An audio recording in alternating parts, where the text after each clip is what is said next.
Occasion ఏదైనా location ఎక్కడైనా తెలుగువారి వేడుక అంటే ఆలివ్ మిఠాయి ఉండాల్సిందే. బయటికి వెళ్ళిన తర్వాత ఇంటికి క్షేమంగా వస్తామా లేదా అన్న భయాందోళన పరిస్థితులు కనిపిస్తూ ఉన్నాయి. రీసెంట్గా చేవెళ్లలో జరిగిన బస్సు ప్రమాదం ప్రతి ఒక్క కుటుంబాన్ని కలిచివేస్తోంది. భూమాత ఒడి చేరి నా భారం దించావా, చూస్తూనే చేజారి ఎదకోతే పెంచావా. ఆ తల్లిదండ్రుల ఆవేదన ఎవరు తీర్చలేరు. చాలా కన్నీటి పర్యంతం అవుతున్నారు. ఆ ముగ్గురు అక్క చెల్లెళ్ళ మరణం తర్వాత ఆ కుటుంబం మీ డాడీ రెక్కలు విరిచావా,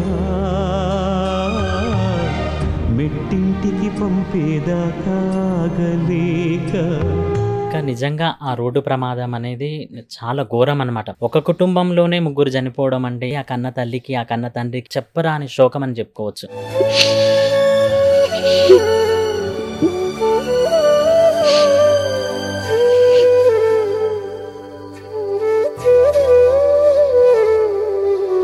కానీ ముగ్గురు ప్రాణాలు చనిపోయిన కాడ ముగ్గురిని ఒకే కాడ పడుకోబెట్టేస్తే అసలు చూడగానే నా మనసుని వల్ల వల్ల వల్ల వల్ల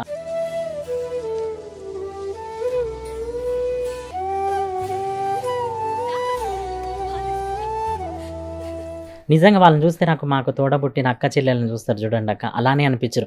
ముగ్గురు బిడ్డల తల్లిరా అమ్మ ఏడుస్తుంది సెల్లెలా మీరు ఎటుపోయినారే తల్లులు.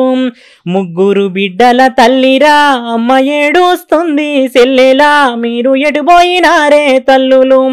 కొడుకులోలే మిమ్ము పెంచేరా కోటి కోర్కెలతో ఉండే నాన్నరా గుండె పగిలిపోయేరా చూడరా. మెట్టింటికి పంపేదాకా ఆగలేక మట్టింటికి వెళ్ళిపోయావా శాశ్వతంగా.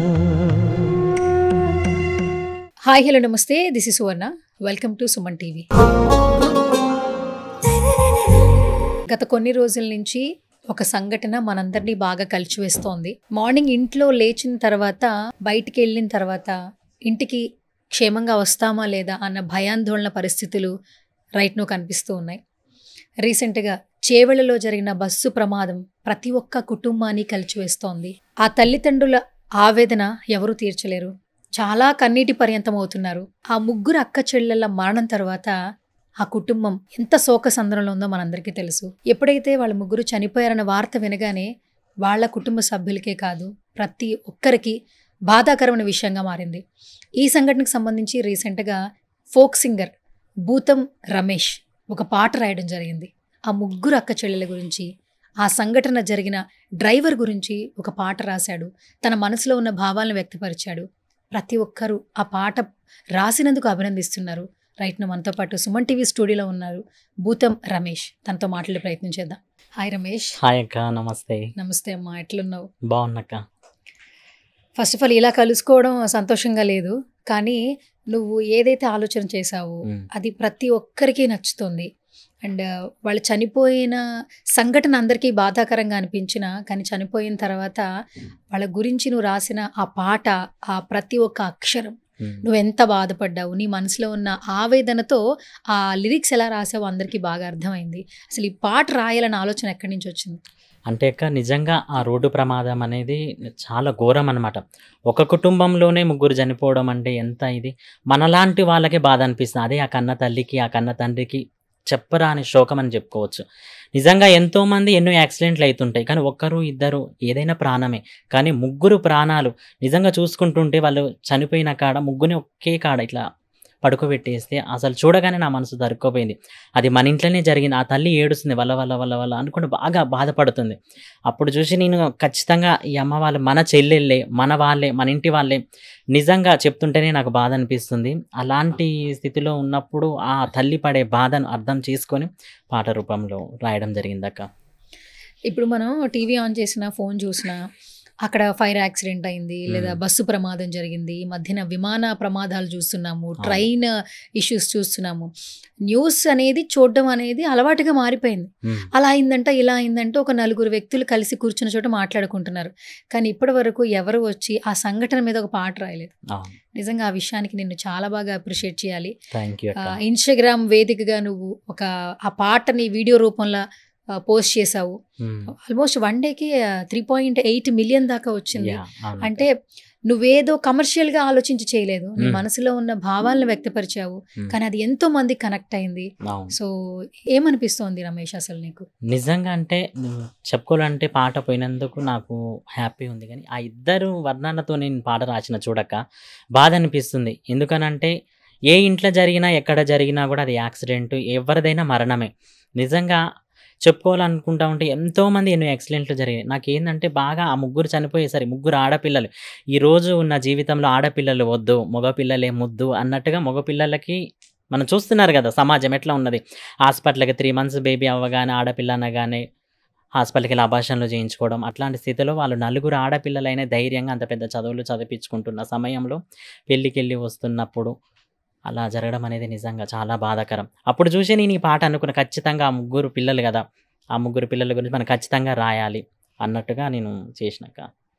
అసలు టీవీలో కానీ యూట్యూబ్ వీడియోస్లో కానీ ఆ కన్న తల్లి మాట్లాడుతున్న మాటలు వింటుంటే ఒక కుటుంబం నుంచి ముగ్గురు వ్యక్తులు చనిపోవడం, ఉమ్. అది కూడా చూడడానికి ఎంత బాగున్నారో కదా ముగ్గురు కూడా అవును, అక్క చెల్లెలు. చాలా.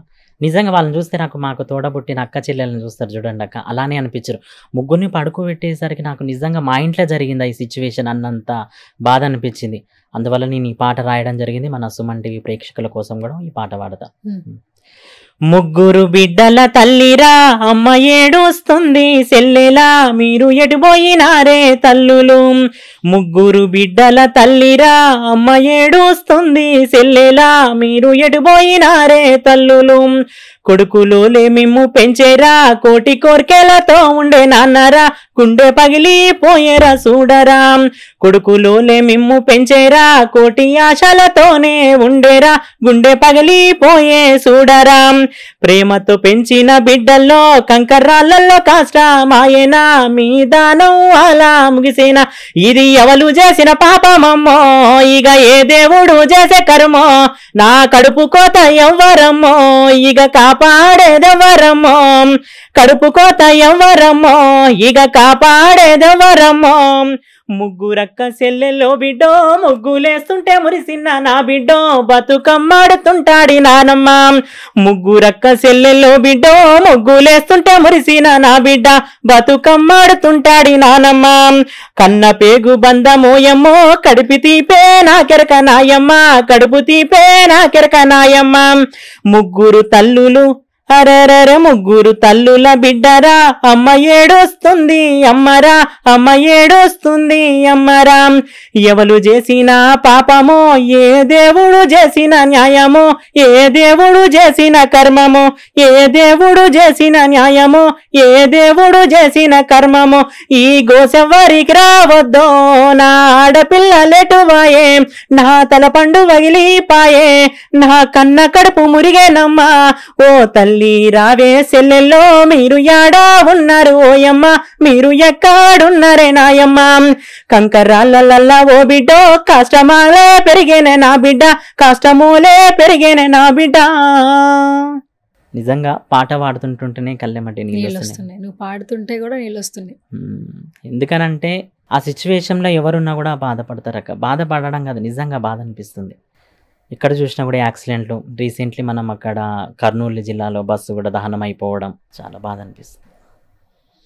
ఇప్పుడు ఎలా అయిపోతుందంటే అసలు మనం బయటికి వెళ్ళేటప్పుడు వెళ్ళిపోతాం నార్మల్గా, కానీ ఇంటికి తిరిగి వచ్చేటప్పుడు ఎట్లా వస్తామా అన్న భయాందోళన సిచ్యువేషన్స్ చూస్తున్నాం. అవును, ఒకప్పుడు చాలా రేర్గా తప్పు చేస్తే యాక్సిడెంట్లు జరిగేది, అవును, ఎవరైనా కాన్షియస్లో లేకుండా చేసే తప్పుల వల్ల మిస్టేక్స్ జరుగుతాయని వింటూ ఉండేవాళ్ళం. అవును, ఇప్పుడు అన్ఎక్స్పెక్టెడ్ మనం రైట్గా వెళ్ళినా కూడా ఆపోజిట్ నుంచి వచ్చేవాళ్ళు కరెక్ట్గా లేకపోయినా కూడా చాలా మంది చనిపోతున్నారు. చాలా మంది చనిపోతున్నారు. అసలు ఈ ఇయర్లో మనం ఎక్కువగా యాక్సిడెంట్స్ చూసాం, ట్రైన్ యాక్సిడెంట్స్ చూసాము, విమానాలు కూడా అవును, మనం అలాంటి ఇష్యూస్ ఎక్కువగా చూస్తాం. బయటికి వెళ్ళాలంటేనే భయాందోళన సిచ్యువేషన్స్ కనిపిస్తుంది. బట్ ఇప్పుడు చాలా మందిని చూస్తున్నా, కానీ ఈ చేవెళ్లలో జరిగినటువంటి సంఘటన మాత్రం అందరినీ కలిచివేస్తాం. నిజమక్క. నిజంగా అట్లాంటి జరగకూడదు కూడా లైఫ్లో, నేను ఇదొకటే అంటున్నా. అండ్ ఈ డ్రైవర్ గురించి కూడా నువ్వు అంత బాగా రాసావు అసలు. అంటే కొంతమంది ఏంటంటే ప్రమాదం జరిగినప్పుడు డ్రైవర్దే తప్పు ఉంటుంది, అతనే సరిగా చూసుకున్నాడు, సరిగా డ్రైవ్ చేయాలి కదా అని ఏదైనా ఒక ఇన్సిడెంట్ జరిగినప్పుడు అనేస్తారు. అవును, కానీ నువ్వు చనిపోయిన ముగ్గురు గురించి రాసావు, అలాగే డ్రైవర్ ఏ విధంగా ఉండాలి, అవును. అని కూడా రాసావు. కొన్ని చోట్ల డ్రైవర్ది తప్పు ఉంటుంది, తప్పు ఉండదు అక్క. కొన్ని చోట్ల తప్పున్నా ఏదున్నా కూడా డ్రైవర్ది తప్పు అని అంటారు. నిజంగా ఆ సంఘటన ఎలా జరిగిందో మనకు తెలియదు, అవును. కానీ చూస్తుంటూ వింటున్నాం మనం. కానీ ఎవరిది తప్పు అనేది అయితే అనలేము. కానీ ఆ డ్రైవర్ అన్నల మీద డ్రైవర్కి కూడా ఫ్యామిలీ ఉంటుంది, కుటుంబం ఉంటుంది, పిల్లలు ఉంటారు. వాళ్ళ కోసం కూడా ఉన్న ట్యూన్ తోటి నేను పాట రాయడం జరిగింది. యాడా ఉన్నారో ఎక్కడున్నారో ఎప్పుడొస్తారో మా డ్రైవరు అన్నాలు. యాడా ఉన్నారో ఎక్కడున్నారో ఎప్పుడొస్తారో మా డ్రైవరు అన్నాలు. పుట్టిందొక్కాడా 10 ఊర్లే నీకేలా ఊరు ఊరు తిరుగుతావు నా డ్రైవరు అన్నాలు. ఇంటి కాడ ఆలి పిల్లలే ఉన్నారయ్యా, పిల్లలతోటి ఆటలు ఆడే తనమే నీదయ్యా. ఇంటి కాలాలి పిల్లలు ఎదురు చూస్తుంటే మా నాన్నే వస్తాడంటూ పిల్లలు అల్లరి చేస్తుంటే ఒక్క బుక్క తిను అని ఆలి అడుగుతుంటే బస్సు లేట్ అయ్యింది అంటూ నువ్వు పరుగులు తీస్తుంటే బస్సే నీ ఇల్లురా బంధువులే ఊరంతరా ఏ ఊరా అని అడుగుతావు ఊరు ఊరంతరా. వందల ప్రాణాలను నడిపేటి దేవుడా ఒక్క తప్పైనా తల వంచెది దయనురా. ఎక్కడున్నావో యాడా ఉన్నావో ఎప్పుడొస్తావో మా డ్రైవరు అన్నాలు. పండగుండదురా నీకు పబ్బముండదురా బస్సు నిండా జాతరా తోని బయలుదేరురా. వేగం తగ్గించు భద్రతానే పాటించు ఎన్నేళ్ళకైనాను డ్రైవర్ అన్నా సల్లగుండు. యాడా ఉన్నావో ఎక్కడున్నావో ఎప్పుడొస్తావో నా డ్రైవరు అన్నాలు. ఎక్కడొస్తావో నా డ్రైవరు అన్నాలు. ఇల్లే విడిచావా వీధి వీధి తిరగావా ఊరు ఊరంతా నువ్వు చుట్టాలనుకున్నావా ఊరు ఊరంతా నువ్వు చుట్టాలనుకున్నావా. నిజంగా నువ్వు అన్నట్టు డ్రైవర్ వృత్తి చేసే వాళ్ళకి కూడా కుటుంబం ఉంటుంది. వాళ్ళు క్షేమంగా వెళ్ళి వాళ్ళు కూడా మంచిగా రావాలని వాళ్ళ కుటుంబం కోరుకుంటూ ఉంటుంది. యాక్సిడెంట్లు జరిగినప్పుడల్లా ఏదో ఒక చెప్పేస్తూ ఉంటారు. బట్ డ్రైవర్ల మీద కూడా చాలా బాగా రాస్తావు నిజంగా. అవును అంటే అనిపించింది ఇక నాకు ఏంటంటే ఎక్కడ ఎలాంటి సిచ్యువేషన్ జరిగినా రాస్తున్నాను అనమాట. రీసెంట్గా ఏంటంటే ఇప్పుడు న్యూస్ చూడడం ఎప్పుడంటే మామూలుగా ప్రోగ్రామ్స్కి వెళ్ళడం పాటలు పాడడం అట్లనే వచ్చేది. కానీ ఈ మధ్య కాలంలో ఫ్రీ టైంలో నేను న్యూస్ చూస్తున్నాక నిజంగా చెప్పాలంటే ప్రతి ఒక్క సన్నివేశం చూసినప్పుడు పాట రాయాలనిపిస్తుంది. ఒక పాట కనుక నేను కూడా పాట కనుక ఎన్నో స్ట్రగుల్ ఫేస్ చేస్తూ ఇంత దూరం వచ్చిన నాకంటూ భూతం రమేష్ అనే పేరు రావడానికి ఎన్నో కష్టాలు ఉన్నాయి దాని వెనక కూడా. నిజంగా ఊరి నుంచి వస్తున్నప్పుడు నా లైఫ్ని చూసుకోండి ఎన్నో కష్టాలు పడుతూ వచ్చిన నేను. ఒకప్పుడు ఫోక్ సింగర్ భూతం రమేష్ అంటే వీడా అని చాలా మంది కూడా అన్నారు, వీడేం చేయగలడు అని కూడా అన్నారు. సో నువ్వు కూడా చాలా సందర్భాల్లో నాకు చెప్పడం జరిగింది. కానీ ఈ రోజున ఏ ఇన్సిడెంట్ వచ్చినా కూడా నీలో ఉన్న టాలెంట్ ని చూపిస్తూ ప్రతి ఒక్కరి అభిమానాన్ని సొంతం చేసుకున్నావు. నిజంగా హ్యాట్స్ ఆఫ్. థ్యాంక్ యూ అక్క. నిజంగా ప్రజల ఆదరణ నాకు ఎప్పుడూ ఉంటుంది. ఎక్కడికి వెళ్ళినా కూడా నేను ఎంతోమంది కళాకారులను ఇంటర్వ్యూ చేసినాక ఒక విషయం చెప్పాలనుకుంటున్నాం. వాళ్ళంతా ఒక ఫ్యామిలీ లాగానే ఉంటారు నాతోటి. ఏ ఊరు వెళ్ళినా ఎక్కడికి వెళ్ళినా కూడా నా వయసు అంతా చిన్న వయసు అయినా కూడా వచ్చి నా పాదాలకి నమస్కరిస్తారు. అయ్యో అమ్మ మీరు పెద్దవాళ్ళు సార్ మిమ్మల్ని అందులోనే చూస్తుంటాం మేము. నిజంగా మీరు పాడే పాట మీరు చెప్పే మాటలు మా ఇంటి పిల్లలు ఉన్నట్టే మా ఇంటి పిల్లలు కాక మా చుట్టుపక్కల ఎలా ఉంటుందో అలా అనిపిస్తుంది. వాడ తిరుగుతున్నావు, పల్లె పల్లె తిరుగుతున్నావు, పల్లెలో ఉన్న మట్టి మాణిక్యాలను వెలికి తీస్తున్నావు అని చాలామంది నాకు అమెరికా నుంచి కాల్స్ రావడం జరిగింది. ఎన్ఆర్ఐస్ పెద్ద పెద్ద పొలిటికల్ లీడర్స్ చాలామంది కూడా నా వీడియో చూస్తారని చెప్పడం జరిగింది అక్క. నిజంగా కోట్లు సంపాదించినా కూడా ఇలాంటి ఆనందం ఉండదేమో. నాకు వాళ్ళు చెప్పే మాటలు వాళ్ళు చెప్పే కొట్టే చప్పట్లే నాకు నిజంగా కోట్ల ఆస్తులు అని చెప్పుకుంటా. రీసెంట్గా నేను 3 years నుంచి చూస్తున్నాను ఈ జర్నీ. అంటే ఫోక్ సింగర్గా నాకు నువ్వు తెలుసు, బట్ యాంకరింగ్ కూడా చాలా బాగా చేస్తున్నావు. ఎక్కడ ఫోక్ సింగర్లు ఉంటే వాళ్ళందరికీ లైఫ్ ఇవ్వాలని ఆ ఊరెళ్ళి మరి ఇంటర్వ్యూలు చేస్తూ ఉన్నావు. ఇప్పుడు నువ్వు ఏదైతే ప్లాట్ఫామ్లో వర్క్ చేస్తున్నావు ఆ ప్లాట్ఫామ్లో నువ్వు ఒక ఆపర్చునిటీ కోసం నువ్వు అడుగు పెట్టావు. ఇప్పుడు ఈ రోజు నువ్వు అదే సస్టైన్ చేస్తూ ఎంతోమంది ఫోక్ సింగర్ని వాళ్ళకి లైఫ్ ఇవ్వడానికి ప్రపంచానికి పరిచయం చేస్తున్నావు. నువ్వు ముందు నీ జర్నీ తెలుసుకోవాలండి. అసలు ఎప్పుడు వచ్చావు అసలు ఇండస్ట్రీకి? నేను వచ్చి దాదాపు ఒక 8 ఇయర్స్ అయిందక్క. చిన్నప్పటి నుంచి పాటలు పాడుతూనే ఉండేది. అమ్మ ఊర్లలో పని చేసుకుంటున్నప్పుడు పాటలు పాడుతుండు. అమ్మ ఏం పాటలు అంటే జానపదాలు ఇవి. జానపదాలు ఎలా వస్తాయి అంటే నాట్లు వేసుకున్న పాటే, బట్టలు ఉతుక్కుంటా పాటే, ఆవుల దగ్గరికి వెళ్ళిన పాటే. అమ్మ మామూలుగా ఆవుల దగ్గరికి వెళ్తున్నప్పుడు ఒక పాట పాడేది. ఆ పాట ఒకసారి మీకు వినిపిస్తా. ఆవులు ఆవులో అయి మంచి ఆవులు, ఆవులు ఆవులో అయి మంచి ఆవులు, ఆవుల్లాగా సెటి ఆది నారాయణుడే రారే రారే అమ్మో రఘురాముల నాలుగయ్యాం, రారే రారే అమ్మో శ్రీరాముని నాలుగయ్యాం. గోవులు గోవులో అయి మంచి గోవులు, గోవులు గోవులో అయి మంచి గోవులు, గోవుల్లాగా సెటి గోపాల కృష్ణయ్య రారే రారే అమ్మో నా కొడుకును ఉయ్యాలయ్యాం, రారే రారే అమ్మో నా కూనను ఉయ్యాలయ్యాం. మేకాలు మేకాలో అయి మంచి మేకాలు, మేకాలు మేకాలో అయి మంచి మేకాలు, మేకల్లాగా సెటి మేలిని బంగారు కడ్డి రారే రారే అమ్మో రఘురాముల నాలుగయ్యాం, రారే రారే అమ్మో శ్రీరాముల నాలుగయ్యాం. చాలా మంది ఫోక్ సింగర్స్ ఇదే మాట చెప్తుంటారు, మీకు పాటలు ఎట్లా వచ్చినాయి. కొంతమంది చదువు రాని వాళ్ళు కూడా ఉంటారు. చదువు అంటే లెటర్స్ రాయడం రాదు, చదువుకోలేదు, అంటే మట్టిలో మాణిక్యాలు అంటుంటారు కదా. వాళ్ళు ఏంటంటే చిన్నప్పుడు పొలం పనులకి వెళ్ళేటప్పుడు ఆ పాట అట్లా వచ్చేసిందమ్మా అంటారు. వంట చేసేటప్పుడు ఆ లైన్స్ అట్లా ఎట్లా రాశారమ్మా అంటే మాకు అట్లా వచ్చేస్తుంది, ఏదో ఒక ఇన్సిడెంట్ జరుగుతుంది, ఆ ఇన్సిడెంట్ బట్టి మేము పాటలు పాడుతూ ఉంటాము, ఇలా రాసుకోవాలి, ఇలా మాకు అట్లా ఉండదమ్మా. కానీ ఆ పాటలే చాలా బాగా వైరల్ అయ్యారు. నిజమక్క. మీరు ఒక మాట నన్ను అడిగారంటే మీరు ఫోక్ సింగర్ నుంచి జర్నీ ఎలా, మీ జర్నీ నాకు చెప్పండి అని.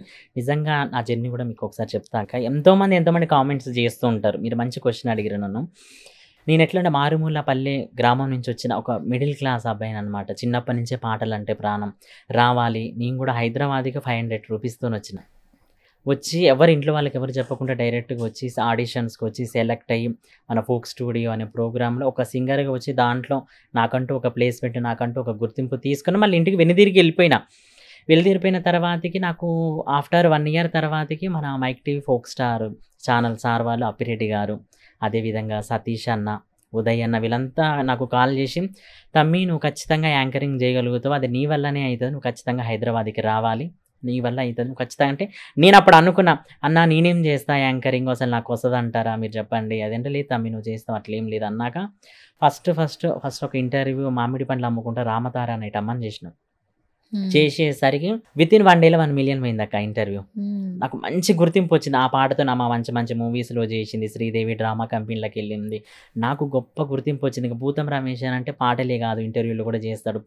దాదాపు ఒకటే నెంబర్ ఇచ్చిన అనమాట, మీరు అచ్చమైన పాటగాళ్ళ ఆటగాళ్ళ అలాగైతే మాకు కాంటాక్ట్ అవ్వాలంటే ఒక్కటే 1 డేలో 10,000 కాంటాక్ట్ మెంబర్స్ వచ్చారు మనకి. మేము పాడుతాం, మా లాంటి కళాకారులను కూడా ఇంటర్వ్యూ చేయమని. అలా నిజంగా ఒకసారి నేను రుణపడి ఉన్నా అంటే ఫోక్ స్టార్కి మైక్ టీవీకి ఎప్పుడూ రుణపడి ఉంటాను నిజంగా. అంటే పాటలు పాడడము రాయడం అనేది నిజంగా ఒక పెద్ద కళ ఉండాలి, అంటే ఆ మనసు ఉండాలంటారు ఆ పని చేయడానికి. బట్ నువ్వు యాంకరింగ్ కూడా సక్సెస్ఫుల్గా ముందుకెళ్తూ ఉన్నావు. ఈ మధ్య కాలంలో ఫోక్ సింగర్స్ ఎంతో మంది అభిమానాన్ని సంపాదించుకుంటున్నారు. ఇప్పుడు రాను రాను బొంబాయికి రాను పాట రాసి ఈరోజు రియాలిటీ షోలో పర్ఫామ్ చేస్తున్నాడు. అలాగే మల్లమ్మ ఎర్ర ఎర్ర రుమాలు కట్టి అనే పాట 3 ఆడపిల్లలు ఉన్న భర్త లేకపోయినా ఆ పాటతో ఎక్కువగా పాపులర్ అయింది. నాగదుర్గ డాన్సర్ గా ఎంతో మందికి తెలుసు, కానీ ఫోక్ పాటలు డాన్స్ చేస్తూ తనకంటూ ఒక ఫ్యాన్ బేస్ చాలా బాగా క్రియేట్ చేసుకుంది. అండ్ కళ్యాణ్ కీస్ గారు మ్యూజిక్ డైరెక్టర్. అంటే ఫోక్ పాటల మీద ఎంత మంది ఆ పని మీద ఆధారపడి ఉన్నారనేది వీళ్ళందరిని ఒకసారి గుర్తు చేసుకుంటే తెలుస్తుంది. నిజంగా ఒకప్పుడు ఎలా ఉంటుందో మాకు తెలియదు, కానీ ఇప్పుడు సినిమా పాటలతో సమానంగా ఫోక్ అనేది ఒక డిమాండ్ క్రియేట్ చేసుకుంది. ఒక ఫోక్ సింగర్ గా ఏం చెప్తావు, రైటర్ గా, సింగర్ గా? అంటే నిజంగా మూవీ ఇండస్ట్రీకి మన ఫోక్ పాట వెళ్తుంది అంటే గొప్ప విషయం. ఒకప్పుడు పల్లె పాటలు పాడుతున్న ఏం పాటలు, పిచ్చి పాటలు అనేది వాస్తవంగా చెప్పాలంటే. ఇప్పుడు ప్రతి ఎక్కడ చూసినా కూడా షాపింగ్ మాల్స్లలో చూసినా ప్రతి ఒక్క మూవీలో ఫోక్ సాంగ్ అనేది ఉంటుందన్నమాట. నిజంగా చాలా గొప్ప విషయం. అదేవిధంగా ఫోక్ ఇండస్ట్రీ గురించి కూడా నేను ఒకటి చెప్పాలనుకుంటున్నాక, ఒకప్పుడు ఫోక్ ఇండస్ట్రీ బాగుంది, ఇప్పుడు బాలే. ఎందుకు బాలేదు అంటున్నంటే, మారుమూల నుంచి వస్తున్నారు. పల్లెటూర్ల నుంచి ఎవరో తెలవని ఒక మామూలుగా 500 రూపాయలు బస్ ఛార్జ్ ఇచ్చేసుకొని ఇక్కడ హైదరాబాద్‌లో తిరుగుతున్నారు. 50 ఏండ్లోళ్ళు, 60 ఏండ్లోళ్ళు కూడా. నా కళ్ళ ఎదురుగా చూసి మన ఆఫీస్‌కి వచ్చినోళ్ళు కూడా ఉన్నారు చాలామంది. మేము పాటలు పాడతాం. మాకు కూడా అవకాశం ఇయ్యండి అన్న సమయంలో వాళ్ళు పాటలు పాడుతున్నప్పుడు పిలవడం ఓకే. పిలిచి వాళ్ళతోని పాడిస్తే బెటర్‌గా ఉంటది. వాళ్ళని పిలిపించి ఒక 10 పాటల దాకా రికార్డింగ్ చేపించుకొని తర్వాత వాళ్ళ ఇంటికెళ్ళిపోయినాక ఆ పాటలు కట్ చేస్తే వేరే వాళ్ళు పాడతారు. కట్ చేస్తే అది మీ పాటలు కాదా అనడం. కట్ చేస్తే ఏమంటున్నారనంటే ఇవి సేకరణ పాటలు ఎవరైనా పాడుకోవచ్చు అని అంటారు. కానీ సేకరణ పాట అనేది ఎంతో కష్టపడితేనే వస్తది ప్రతి ఒక్కరికి కూడా. ఆ కష్టానికి తగ్గ ఫలితం ఇవ్వాలి. ఎవరి పాట అయితే ఉంటదో వాళ్ళతోని పాడిస్తే బావుంటది. ముఖ్యంగా కళాకారు ఆశతోనే ఇండస్ట్రీకి వస్తారు. ఆ ఆశను మాత్రం ఖచ్చితంగా నెరవేర్చాలని కోరుకుంటున్నాను.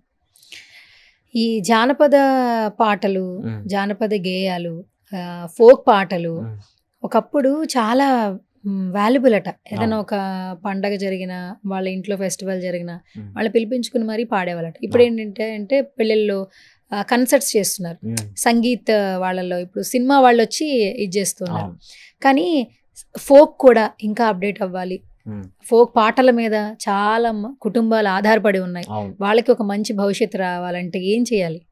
నిజంగా అంటే మనం ఖచ్చితంగా ఒక వర్క్ అనుకున్నాం అనుకోక్క. ఒక పాట పాడాలని నేను అనుకుంటా. ఆ పాట పాడాలంటే ఎన్నో ఇప్పుడున్న సిచ్యుయేషన్ చాలా స్ట్రగుల్స్ ఫేస్ చేయాల్సి వస్తుంది. వాళ్ళు ఏం చేయాలంటే మనం పాట ముందే మనం ఏదైనా కంబైన్డ్‌గా డిసిషన్ తీసుకోవాలి.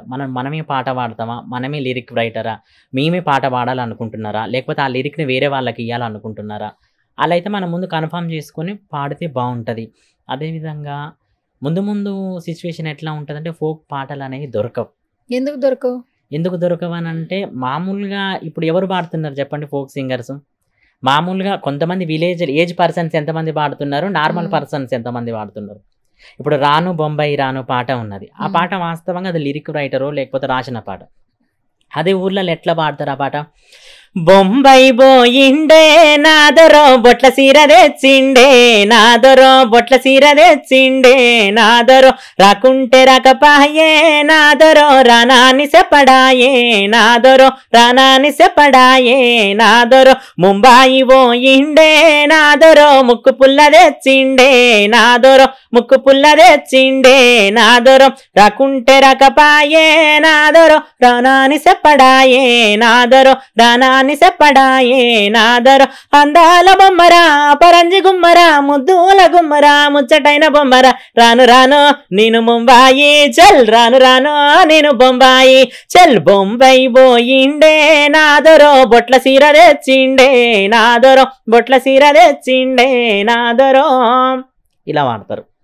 ఓకే. అంటే భాషకి చాలా తేడా ఉంది. చాలా తేడా. ఇది ఏంటంటే న్యాచురల్ ఫోక్ అనమాట. ఇప్పుడు కల్పితంగా ఎట్లా అంటే పెద్దవాళ్ళ కానించి పాడదామని వస్తారు. వాళ్ళ దగ్గర నుంచి లిరిక్స్ తీసుకొని వాళ్ళు రైట్స్ తీసుకొని మనీ ఇచ్చి వాళ్ళు ఓకే అనుకుంటే మాత్రం కంప్లీట్‌గా చేయొచ్చు. కానీ ఇప్పుడు నేనున్నాక 40 ఏండ్ల పాట నాకు తెలుస్తదా?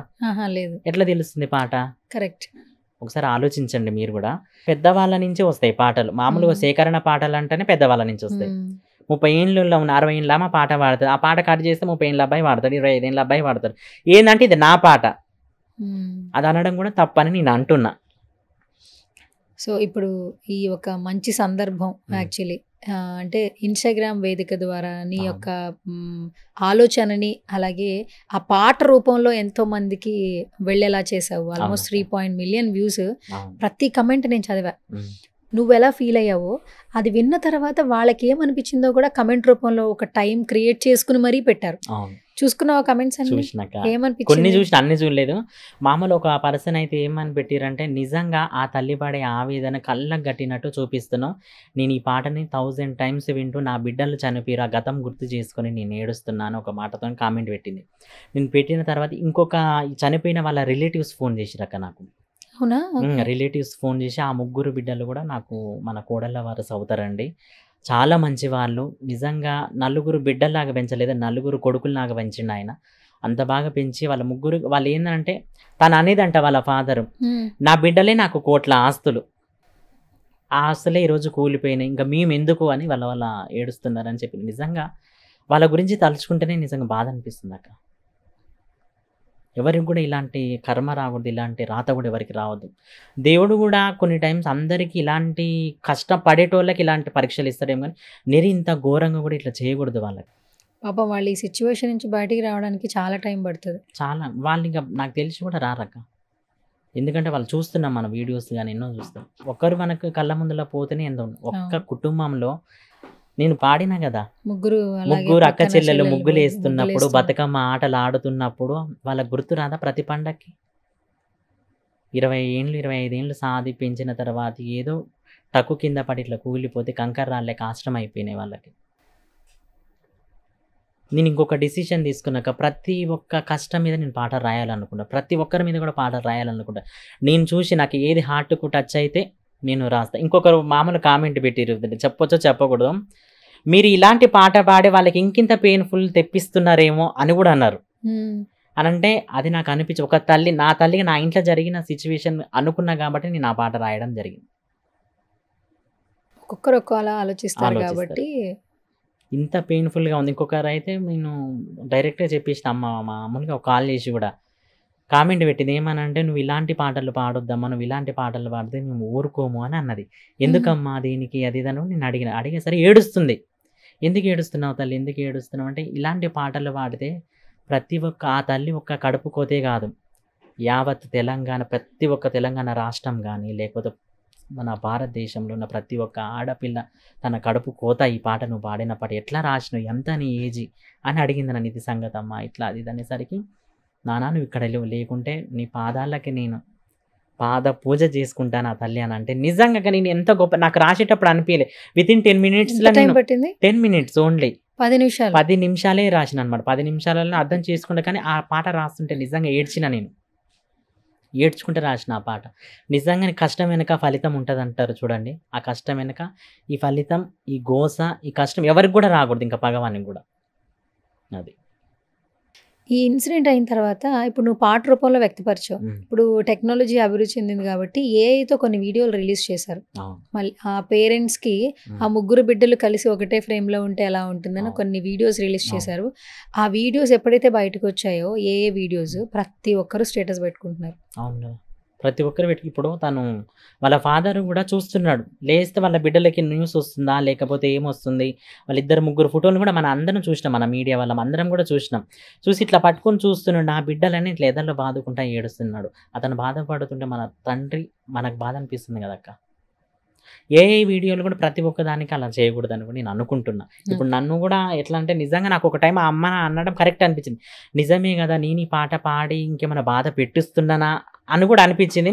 కానీ నా ఇంట్లో జరిగింది కదా, నా మనిషే వీళ్ళు అనుకున్నా కాబట్టి ఆ పాట రాసినాను కూడా అమ్మకి చెప్పడం జరిగింది.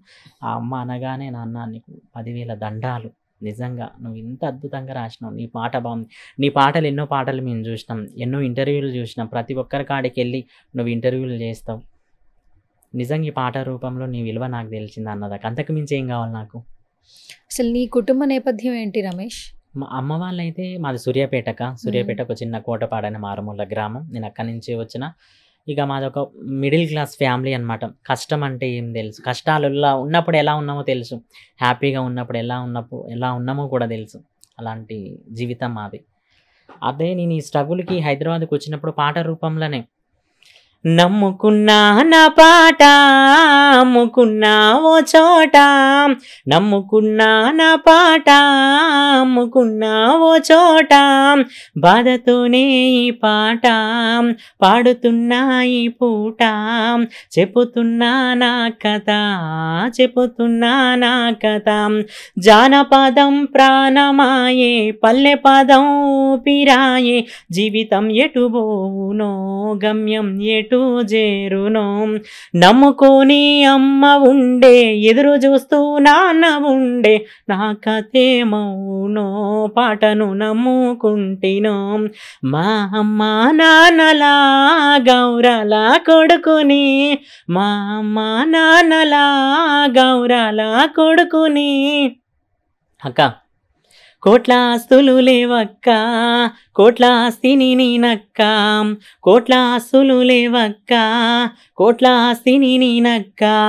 అమ్మ ఒడిలో ఉండంగా పాటలెన్నో నేర్పింది, అమ్మ ఒడిలో నుండంగా పాటలెన్నో నేర్పింది. పాట పాడురా బిడ్డాని నన్ను సాగానంపింది, పాట పాడురా బిడ్డాని నన్ను సాగానంపింది. నమ్ముకున్నా నా పాట అమ్ముకున్నా ఓ చోట, బాధతోనే ఈ పాట రాసుకున్నా ఓ చోట. పాడుతున్నా ఈ పూట చెప్పుతున్నా నా కదా, చెప్పుతున్నా నా కదా. చాలా బాగుంది యాక్చువల్లీ. ఆ లైన్స్ ఎలా ఉన్నాయంటే నువ్వు చెప్తున్నట్లే ఉంది. ఏంటి, నమ్ముకున్నా నా పాట అమ్ముకున్నా ఈ పూట చెప్తున్నా నా కదా. అంటే అదంతా నీ బాధ అంతే కదా కదా, అంతే. ప్రతి లైను నీ బాధ నీ పెయిన్. బట్ ఆ పాటని ఎలా బయటికి తీసుకెళ్ళడానికి నువ్వు పడే ఆ తపనంతా ఆ లైన్స్ లో పెట్టేస్తున్నావు. నీ వయసు ఎంత రమేష్? నాది 24. 24 సంవత్సరాలు. ఎప్పటి నుంచి మొదలు పెట్టావు ఇలా పాటలు పాడడం రాయడం? అంటే 4th క్లాస్ నుంచి, చిన్నప్పటి నుంచి నాకు ఊహ తెలిసిన కానుంచి అమ్మ అదో ఏదో పాటలు పాడుతుంటది ఇంట్లో పని చేసుకుంటా. అమ్మ కూడా చెప్పేది, నేను పాటలు పాడాలనుకున్నా, నేను కూడా మంచి అమ్మ అద్భుతమైన గాయనిక. మామూలుగా పెళ్లిళ్ళు అవుతున్నప్పుడు సాగనంపుతారు కదా ఆడపిల్లని, ఆడపిల్లని సాగనంపేటప్పుడు ఎక్కడున్నది, మా అమ్మ పేరు చంద్రకళ, ఏడ ఉన్నది అమ్మ నువ్వు రావాలి పాట పాడాలన్న. ఆ అమ్మ పాట పాడుతుంటుంటే చుట్టుపక్కల ఉన్న వాళ్ళంతా ఏడుస్తారు. అలాంటి అద్భుతమైన పాట పాడుతుంది. ఇప్పుడు మీరే ఉన్నారు, మీకు ఒక బిడ్డ ఉన్నది. ఇప్పుడు నేనే అనుకోండి, నేనే వచ్చిన మన ఇంటికి రాగానే అమ్మ పలానా అమ్మ అది ఇట్లా పిల్లుంది అనేసరికి, పోయిరా సీతమ్మ పోయిరా గలదమ్మ, పోయిరా సీతమ్మ పోయిరా గలదమ్మ, నువ్వు పోతే మా ఇంట్లో పండు దీనెదెవరమ్మ, పోయిరా సీతమ్మ పోయిరా గలదమ్మ. బొమ్మాలున్నై సీత బొమ్మాలున్నై గదనే, బొమ్మాలున్నై సీత బొమ్మాలున్నాయమ్మ, నువ్వు పోతే మన ఇంట్లో ఆడుకునేదెవరమ్మ, పోయిరా సీతమ్మ పోయిరా గలదమ్మ. ఏడవాకు ఏడవాకు నాయి బిడ్డో, నీకు ఏమి కష్టమొచ్చెనమ్మా నాయి బిడ్డో, నీకు ఆదివార అంగడిలా నాయి బిడ్డో, నీకు కొత్త సీర కొని తెస్తా నాయి బిడ్డో, నీకు తెలుసో తెలియక నీవు చిన్న చిన్న తప్పులు చేస్తే, అత్తమామ గద్దారిస్తే ఎడవబోకు తుడవబోకు, తమ్ముళ్ళను మురబెట్టుకొని ఎడవబోకు సక్కని తల్లి, మనసు గల్ల కోడలాని నాయి బిడ్డో, నీవు కలకాలం వర్ధిల్లు నాయి బిడ్డో నీవు. సూపర్ సూపర్, చాలా బాగా పాడు. ఈ ఒక్క పాటతో నువ్వు నిజంగా చాలా మందికి పరిచయం అయ్యావనే చెప్పాలి. బట్ ఆ ముగ్గురు కూతుళ్ళను కోల్పోయిన ఆ కుటుంబం ఎంత బాధపడుతుందో అందరికీ తెలుసు. బట్ వాళ్ళ లోటునైతే ఎవరూ తీర్చలేరు. బట్ ప్రతి ఒక్కరి కుటుంబంలో అందరూ జాగ్రత్తగా సేఫ్గా ఉండాలి, ఇంకా ఎక్కువ కాన్షియస్గా ఉండాలి ఇంటి నుంచి బయలుదేరిన తర్వాత నుంచి అని మనస్ఫూర్తిగా కోరుకుంటున్నాం. అండ్ చివరిగా సుమన్ టీవీ ఆడియన్స్కి ఏం చెప్పేస్తావు రమేష్? నిజంగా సుమన్ టీవీది ఇది నాది 5th ఇంటర్వ్యూ అక్క. నిజంగా చెప్పాలి, సుమన్ టీవీకి నాకు ఏదో అనుబంధం ఉందని చెప్పుకుంటా. ఎందుకంటే ప్రతిసారి నేను ప్రతి ఫేమ్ అయినప్పుడల్లా నన్ను పిలిచి నాకు ఇలాంటి వేదికని సిద్ధం చేస్తున్నారు. నిజంగా సుమన్ టీవీకి, సుమన్ టీవీ ప్రేక్షకులకి నేను ఫస్ట్ మన ఫోక్ సింగర్గా ఫస్ట్ ఇంటర్వ్యూ ఇచ్చింది మన సుమన్ టీవీలోనే. మన సుమన్ టీవీ అధినేత సుమన్ సార్ ఆధ్వర్యంలోనే ఇచ్చిన నేను. పాడేటప్పుడు కూడా అన్నారనమాట, అమ్మ నీ వాయిస్ స్పెషల్గా ఉంది, అద్భుతంగా ఉంది అని. నిజంగా మీ ఇంటర్వ్యూలు కూడా నేను చూస్తాక నిజంగా ఇప్పుడు మిమ్మల్ని చూస్తుంటే మీ మీద ఒక పాట పాడాలనిపిస్తుంది. పాడనా? ఇప్పుడే పాడేస్తావా? ఇప్పుడే పాడేస్తా. చూసావు కదా, పాడేస్తా. పాడు. సువర్ణక్క సువర్ణక్క సువర్ణక్క సుమన్ టీవక్క, ఇంటర్వ్యూలో బాగుంటాయక్క, సువర్ణక్క సువర్ణక్క సువర్ణక్క సుమన్ టీవక్క, ఇంటర్వ్యూలో బాగుంటాయక్క, పాటగాళ్ళ నీకు డాన్సర్లా నీకు ఆర్టిస్టులా ఎవరైనానా ఎవరైనానా, సువర్ణక్క సువర్ణక్క సూపర్ సువర్ణక్క సువర్ణక్క ఇంటర్వ్యూలక్క, సువర్ణక్క సుమన్ టీవక్క, ఇంటర్వ్యూలో బాగుంటాయక్క. అమ్మ బాబోయ్, అసలు అంటే ఇప్పుడే అసలు అనుకోలేదు. కానీ నాకేం అర్థమైందంటే నీకు పాటలు అంటే పిచ్చి. నిజం. టైం అక్కర్లేదు. Time చాలా అక్కర్లేదు. మంది సినిమాలకి మ్యూజిక్ డైరెక్టర్లు ఎత్తుక్కుంటున్నారు. అవును. ఈ ఇన్సిడెంట్ కి పాట రాయండి, ఈ పాట రాయండి అని. నీకు Hmm. సందర్భమే చెప్పక్కర్లేదు. అవును. మైండ్ లో ఒక చిన్న లైన్ ఇచ్చినా నువ్వు అల్లుకుపోతావు. ఇంత చిన్న వయసులో ఇంత టాలెంట్ అనేది చాలా పెద్ద విషయం రమేష్. Thank సో you నువ్వు అక్క. నాకు తెలుసు అని చెప్పుకోవడం కూడా చాలా సంతోషంగా ఉంది. ఈ స్టేజ్ నుంచి ఇంకా మరెన్నో స్టేజ్‌లని నువ్వు సంపాదించుకోవాలి. నీ కుటుంబ సభ్యుల్ని బాగా చూసుకోవాలి. నువ్వు కూడా ఒక మంచి సింగర్‌గా, రైటర్‌గా మంచిగా సెటిల్ అవ్వాలని నేను కూడా మనస్ఫూర్తిగా మరొకసారి కోరుకుంటున్నాను. Thank you thank so you so much. Much for coming once again. All the very best. Thank you అక్క. Thank you so much. Done.